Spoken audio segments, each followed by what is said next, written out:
Hey everyone, this is Aisha of Burgundy Designs by Aisha, and welcome to my channel. Welcome back to day 5 of my DIY Fall Wedding Series 2021, and today I'm going to be showing you how to create a wedding seating chart to use at your wedding reception. Alright, so what I'm going to be showing you is a DIY wedding chart that you can use at your wedding reception where everyone would know exactly where they are to sit. Alright, so let's go ahead and get into the video. Don't forget to like, don't forget to comment, do not forget to subscribe to my channel. I would love to have you a part of the Event Decor and Designs by Aisha family. All right, let's go. All right, so first of all, I'm going to start with these beautiful flowers that I have added on the end of the mirror that I'm going to be showing you. All right, those are hydrangeas, a lamb's ear. All right, and I just put the flowers on each side of the mirror, as you see right here. All right, so I'm going to back up so that you can see the mirror.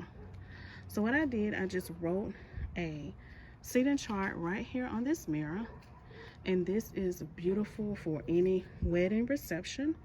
You can put it at the front or wherever the dinner will be served so that everyone will know where they are to sit. All right, now this is going to be different for a bigger wedding than maybe an intimate wedding, which is a little smaller one. And as you see right here, I have written down just 2 tables. I did table 1 and table 2 because it's more of an intimate wedding where there's not very many people. All right, and you know, normally the wedding party sits at a different table. All right, so let's go up a little closer. And all I used was a white chalk marker, and make sure you get the one that you can erase. This is erasable, so when I get finished with this mirror in the wedding, I can just take some water or something and just wipe this off.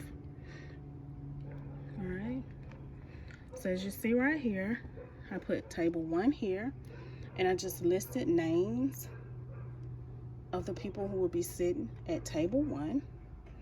And there's 2, 4, 6 people who will be sitting at table 1. And table 2, there's 6 people who will be sitting at table 2. All right, so remember, if it's a bigger wedding, you will have more people, so you will need to write smaller, or you will have multiple mirrors. This mirror came from Kirklands, and I've been had it since I moved here in my home. So I've been had it about 3 years. All right, so for a more intimate wedding, you know, you will have to move it up a little bit and make it smaller. And for a larger wedding, you may want to have smaller letters here, or even 2 mirrors, depending on how many guests you have. All right, so I wanted to bring this to you today. I hope that you are enjoying this DIY fall wedding series that I'm bringing to you. Don't forget to like, don't forget to comment, do not forget to subscribe to my channel, and I will see you all on Thursday for the next video. Have a great day.